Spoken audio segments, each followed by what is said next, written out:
Dimitri Bivol, le champion incontestable de la catégorie Light Heavyweight. Ce titre-là lui est passé sous le nez il y a à peu près 6 mois. Mais là, cette fois-ci, il est revenu avec la vengeance dans les yeux. En plus, ce qui est bien chez Dimitri Bivol, c'est qu'il a reconnu, voilà, j'ai pas fait une bonne prestation, j'ai pas été assez actif, je veux pas d'excuses. Et cette fois-ci, je vais faire tout ce qu'il faut pour gagner, je vais changer ma stratégie et je vais y arriver. Et il l'a fait. Et il l'a fait. En réalité, est-ce qu'il a changé sa stratégie? Pas vraiment. Pas vraiment. Et d'ailleurs, même BetaBF non plus.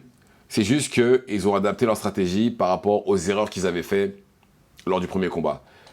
L'erreur de BetaBF, ce qui aurait pu lui coûter le combat, c'est qu'il a commencé un peu tard. Il a perdu les premiers rounds parce qu'il a mis le turbo un peu tard. Peut-être après, c'était stratégique aussi, de façon à pouvoir s'économiser et aller jusqu'au bout. Mais ça aurait pu lui coûter le combat. Et là, ce qu'il a fait, c'est qu'il a mis le turbo dès le départ, de façon à mettre un rythme très soutenu au combat pour pouvoir épuiser Bivol le plus vite possible. Et de l'autre côté, Bivol, lui, n'a pas été assez actif lors du premier combat, et c'est ce qui lui a coûté la victoire. Il n'a pas été assez actif, mais sinon, il avait l'avantage en termes de vitesse et précision, mais voilà, il n'a pas été assez actif et ça aurait pu lui coûter le combat. Et là, il a été beaucoup plus actif et ça a payé, il a gagné le combat. De plus, Beterbiev avait très clairement l'air fatigué à partir du 6e round parce que le débit de coups, au fur et à mesure, ne faisait que de baisser. Et ça lui a coûté le combat et Bivol a gagné. Il a eu par décision majoritaire, donc ça veut dire 2 scorecards de son côté et une qui disait égalité. Et encore une fois, très beau combat, bonne intensité.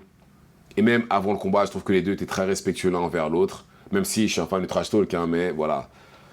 C'est beau avoir aussi deux combattants qui se respectent et qui n'ont pas d'animosité l'un envers l'autre. Et il est champion incontestable.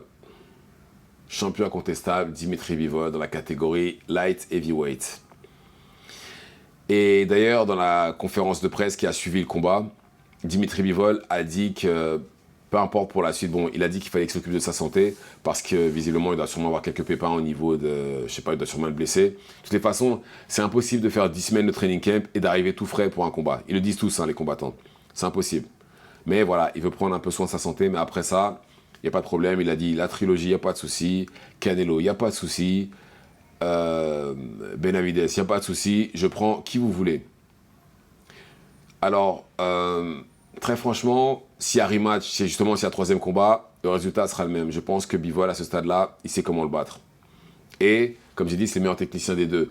Je ne m'attends pas à ce que s'il y a un troisième combat, que Beterbiev puisse montrer autre chose. Je ne vois pas ce qu'il pourrait faire de plus. Parce que, pareil, comme j'ai dit, sa stratégie, il ne l'a pas changé. Il a juste adapté, il a juste mis le turbo plus vite. Il a essayé de le mettre KO, Bivol. Il a bien vu que ça ne fonctionnait pas. Et il n'outboxera pas Bivol. Ça ne fonctionnera pas avec lui. S'il y en a un qui doit outboxer l'autre, c'est Bivol qui outboxera Beterbiev. Et jamais l'inverse. Canelo, il a déjà battu. Et là, je pense qu'après avoir battu Beterbiev, même si c'est bien entendu, c'est pas le même style de combattant, je vois pas ce que Canelo pourrait faire. Sachant qu'en plus, Canelo, si vous regardez bien, il est de plus en plus...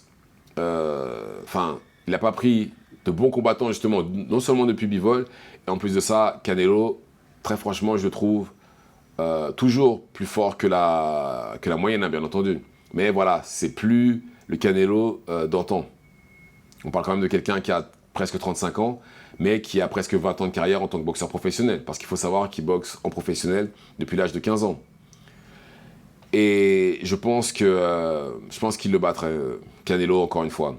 Et Benavidez, comme je l'ai dit, Benavidez aurait plus de chances de battre Beterbiev que Bivol. Je l'ai toujours dit et je maintiens ce que je dis parce que je pense que les déplacements, la vitesse, la précision et la défense de Bivol feraient tourner la tête à Benavidez.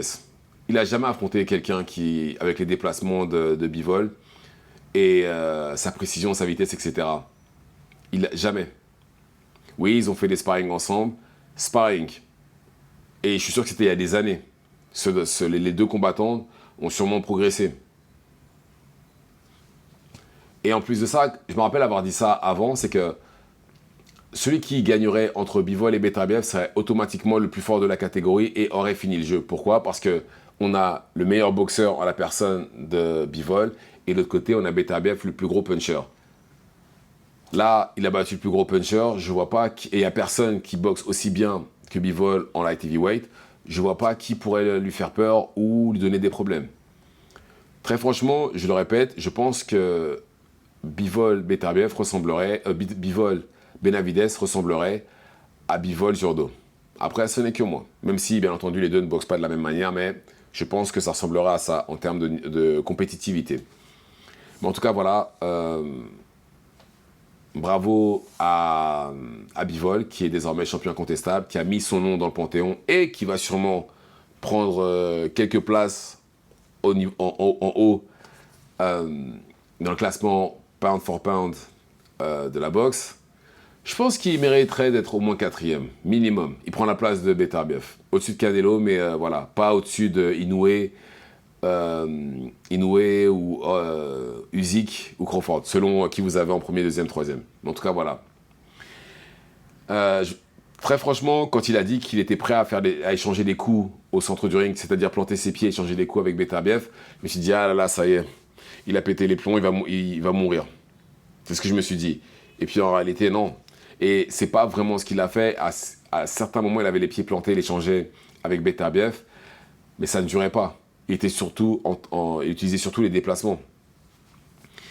Et il a bien fait. Il a juste été plus actif, comme j'ai dit. Et il a très bien fait.